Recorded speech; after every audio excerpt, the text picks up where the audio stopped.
ఉండాలంటే, భూ కబ్జాలు లేకుండా ఉండాలంటే, ఈ దౌర్జన్యాలు లేకుండా ఉండాలంటే రాజేంద్రన్ అయితేనే సాధ్యమైందని చెప్పి ప్రజలు భావిస్తారు కాబట్టి ఓటెత్తా అంటున్నారు. వాటికనే ఇట్లా బాయి చెప్తున్నావు పైసలకో లేకపోతే ఉపన్యాసాలకు ఓటేయరు. రైట్. బట్ మల్కాజ్గిరి కాన్స్టిట్యున్సీ ఏదో చాలా లాజికల్ లక్కీయెస్ట్ కాన్స్టిట్యున్సీగా అందరూ వర్ణిస్తూ ఉంటారు. 14లో అక్కడి నుంచి గెలిచిన మల్లారెడ్డి మినిస్టర్ అయ్యారు, 19లో గెలిచిన వ్యక్తి సీఎం అయ్యారు. మరి రాజేందర్ గారు గెలిస్తే తెలియదు, అట్లాంటి కేంద్ర మంత్రి అవుతారా? తెలియదు. రైట్. మల్లారెడ్డి ప్రతిరోజు విమర్శలు చేస్తూ మీడియా అటెన్షన్ గ్రాప్ చేస్తూ ఉంటారు. మీరు మల్కాజ్గిరి ఎంపీగా అనౌన్స్మెంట్ అయిన తర్వాత పూర్తిగా ఆయన మీడియాకి దూరంగా ఉన్నారు, మౌనం పాటిస్తూ ఉన్నారు. వారిని అడగండి. బట్ దాని వెనుక మీరున్నారు అని చెప్పి నాకు సైలెంట్గా ఉండమని. నాకు 32 ఏళ్ళుగా నాకు పరిచయం. రాజకీయాలు లేనినాడు మల్లారెడ్డి గారు మేమంతా ఇక్కడనే ఉండడం కదా. ఆయన బిజినెస్ ఆయనకు ఉంది, మా బిజినెస్ మాకుంది, మాకు బాగా సంబంధాలు ఉన్నాయి. అంతే తప్ప మానవ సంబంధాలు ఉన్నాయా? నిషేధిస్తారా రాజకీయాలకు వచ్చిన తర్వాత? మానవ సంబంధాలు ప్రొఫెషనల్గా ఇప్పుడు పనిచేస్తున్నాయా ఇరు పార్టీల్లో నుంచి? పని చేయాలి, లేకపోతే ఇట్లా దౌర్భాగ్యం అయింది. బీజేపీలోకి మల్లారెడ్డి రాబోతూ ఉన్నారు, అనుసంధానకర్త ఈటెల రాజేందర్ గారు, ఇది నిజమేనా? అంటే వారు చిన్న పిల్లగాడు కాదు, అనేక సంవత్సరాలుగా రాజకీయ అనుభవం సంతరించుకోడు కాబట్టి ఏ రాజకీయాలు ఏ పార్టీలో ఉండాలంటే ఆయన నిర్ణయించుకుంటాడు. రైట్. నిన్న ఒక బీఆర్ఎస్ ఎమ్మెల్యేని ఇంటర్వ్యూ చేసినప్పుడు మోదీ గారు అయితే జేబులో పెట్టుకుంటారు, కాదు అంటే జైల్లో పెడతారు, అట్లా మా కవిత గారిని పెట్టారు అని చెప్పి కౌంటర్ చేశారు. నిజంగానే మోదీ గారు అయితే జేబు లేదంటే జైల్లో పెడుతున్నారు అందరినీ? మోడీ గారి దగ్గర డ్రామాలు నడవాయి. మోడీ గారి దగ్గర స్ట్రైట్గా ఉండాలి, ఇది ఉన్నది ఇది లేదా పద్ధతులు ఉన్నది తప్ప మోడీ గారు కావాలని ఇంటెన్షన్గా ఎవరిని సఫర్ చేయడు. రైట్. సార్, ఈ ప్రచారంలో మీ ఫ్యామిలీ యొక్క సపోర్ట్ ఏ విధంగా ఉంది?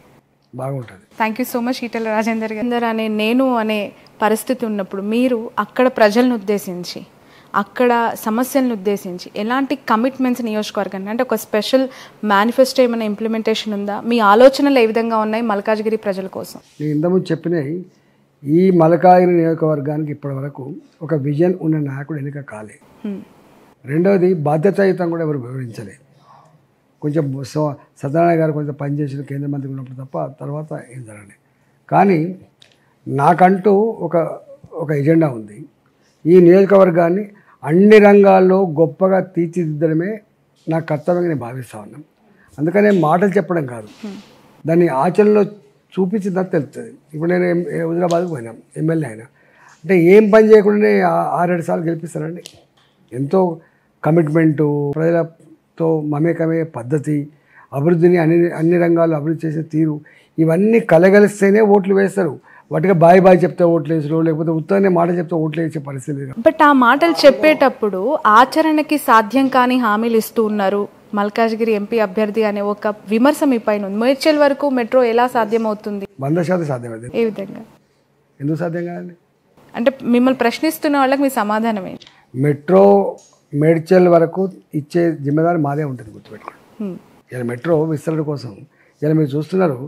అందుకనే వాళ్ళకి కల్పన లేదు, వాళ్ళకు ప్రజల పట్ల గొప్ప అభిప్రాయం కూడా ఉండడానికి చెప్తున్నాను. ఈ సికింద్రాబాద్ రైల్వే స్టేషన్ ఎన్ని సంవత్సరాల క్రితం కట్టబడిందండి? 600 కోట్లతో ఒక ఎయిర్పోర్ట్ తలపించే పద్ధతులు కట్టబోతున్నారు. అది ఆచరణ అసాధ్యమైందా?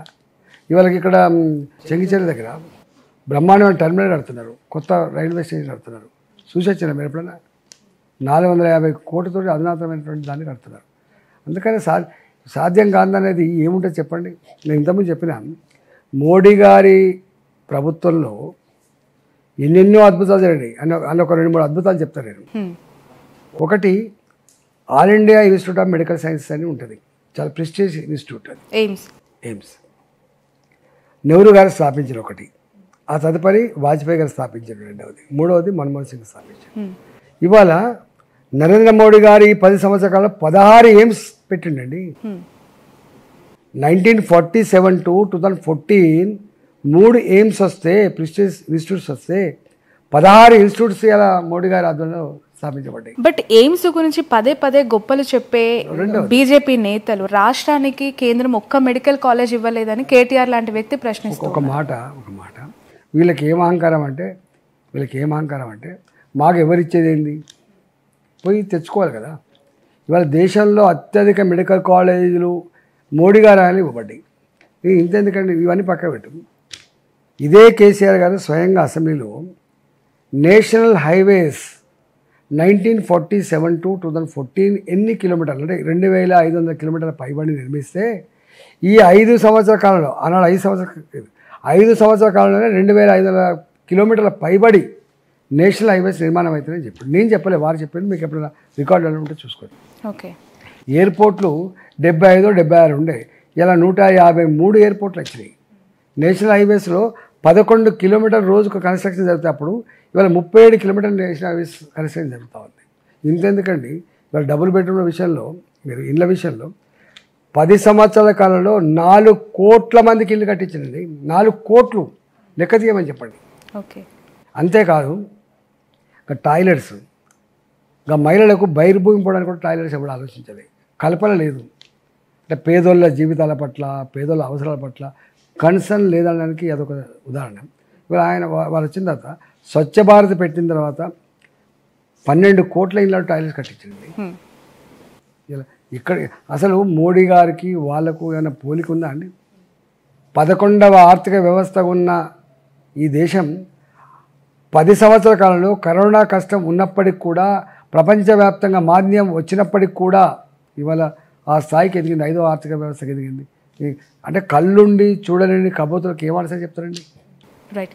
ఇంత సుదీర్ఘమైన ప్రజా జీవితం ఈటెల రాజేందర్ గారి సొంతం. గెలుపోటులు అతీతంగా మీరు పనిచేస్తూ ఉన్నారు. అఫ్కోర్స్ ఇప్పుడు హుజూరాబాద్ నుంచి మల్కాజ్గిరికి మీ ప్రయాణం కొనసాగుతోంది. నాన్ లోకల్ అనే ఒక ముద్రని మీ పైన వేస్తూ ఉన్నారు. రాగిడి లక్ష్మారెడ్డి లొకేషన్స్ ఉన్నా ఉంటే మీది దాదాపు 160, ఇంకొకరిది ఇంకొక 100 కిలోమీటర్లు అని చెప్పి దీన్ని ఎలా క్లెయిమ్ చేసుకుంటారు? ఆయనకు రాజకీయ పరిజ్ఞానం లేదు.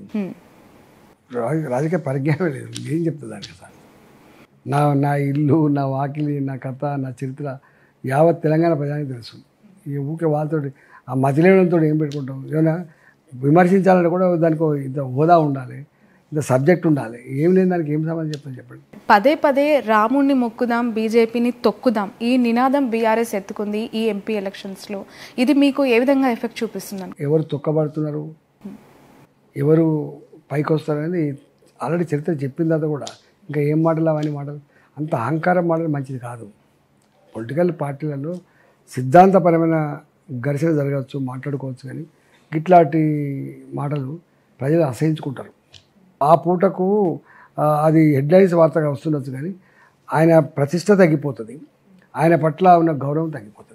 పెనం నుంచి పొయ్యిలో పడ్డట్టు అవుతుంది. కాంగ్రెస్ బీజేపీ కోటి వేస్తే ఖచ్చితంగా ఆలోచించి వేయాలి అని చెప్పి హరీష్ రావు గారు బీఆర్ఎస్ నుంచి కౌంటర్ చేస్తూ ఉన్నారు. ఇప్పుడు బీఆర్ఎస్ పార్టీ ఉంది, ఇక్కడ అధికారం ఉంటేనేమో ఈ రాష్ట్ర ప్రయోజనాల కోసం పార్లమెంట్లో మాట్లాడాలి కాబట్టి ఓటు వేయమంటే ఆనాడు వేసింది. ఇలా ఇక్కడనే బీఆర్ఎస్ పార్టీ అధికారం లేనప్పుడు ఎవరు ఎందుకు ఫైట్ చేస్తారు? ఏం ఫైట్ చేస్తారు? ఇక్కడ కాంగ్రెస్ పార్టీ అధికారం ఉంది. కాంగ్రెస్ పార్టీకి పని చేయమని చెప్పి బీఆర్ఎస్ పార్టీ లోక్సభలో కొట్టాడుతా చెప్పండి. రెండవది, ఇలా కాంగ్రెస్ పార్టీ ఉంది, అక్కడ అధికారంకి వచ్చే ఆస్కారమే లేదు. అబ్కి బార్ మోడీ సర్కార్ అని చెప్పి ప్రజలు భావిస్తూ ఉంటే కాంగ్రెస్ వాళ్ళు కోటైతే ఏం లాభం ఉంటుంది? ఈసారి కాంగ్రెస్ కోటేసినా, బీఆర్ఎస్ పార్టీ కోటేసినా ఈ రాష్ట్ర ప్రయోజనాలకు ₹1 లాభం లేదు. ఇలా అంతో ఇంతో అభివృద్ధి జరగాలంటే బీజేపీకి ఓటేస్తేనే, కేంద్రంలో ఉన్న మోడీ గారికి ఏమైనా ఈ పని చేయమని చెప్పి అప్పీల్ చేస్తే గొప్పగా పనిచేసి పెట్టే ఆస్కారం ఉంది. కాబట్టే ప్రజల్ని వేస్ట్ చేసుకోవద్దని చెప్తున్నా. రైట్. గతంలో ఈటెల రాజేందర్ గారికి ఫోన్ చేస్తే బాగున్నారా ఏంటంటే పేరు పెట్టి పిలిచేవాళ్ళు. ఇప్పుడు కాల్ చేస్తే జై శ్రీరామ్ అనే నినాదం వినిపిస్తుందంట. మోదీ గారు బీజేపీ సిద్ధాంతాలు ఈటెల గారిని మార్చాయా? ఈటెల గారే బీజేపీ సిద్ధాంతాలకు కట్టుబడి మారిపోయారా? ప్రజల విశ్వాసాలను ఇవ్వాలి కాదండి. ఆ ప్రజా జీవితంకి వచ్చినాడే, శాసనసభ్యుగా పోటీ చేస్తున్నాడే ప్రజల ఆలోచనలు, ప్రజల విశ్వాసాలు, ప్రజల సంస్కృతులు, సాంప్రదాయాన్ని తప్పకుండా గౌరవించుకోవాలి, పాటించుకోవాలి. ఇలా కొత్తగా చేసేది లేదు. ఇప్పుడు అట్లాంటినే మేము వేములవాడకు పోయి దర్శనం చేసుకోవడం, సమ్మక్క సారలకు పోయి దర్శనం చేసుకోవడం, లేకపోతే ఇంకొక టెంపుల్కి పోయి దర్శనం చేసుకోవడం, ఏ ఊరికి పోయినా కూడా మొట్టమొదలు పోయి ఆ ఊరిలో కొబ్బరికాయ కొట్టడం, ఇవన్నీ ప్రజల సంస్కృతి, సాంప్రదాయాలు, విశ్వాసాలు. వాళ్ళు గౌరవించాలి. గౌరవించకపోతే ప్రజా జీవితంలో ఉండలేడు. రైట్. ఏం చూసి మల్కాజ్గిరి ప్రజలు ఈటెల రాజేందర్ గారికి ఓటు వేయాలి? ఎందుకు ఓటు వేయాలి? మల్కాజ్గిరి ప్రజానికానికి కాంగ్రెస్ పార్టీ అభ్యర్థి పట్ల, బీఆర్ఎస్ పార్టీ అభ్యర్థి పట్ల, నా పట్ల వాళ్ళు చర్చించుకుంటారు.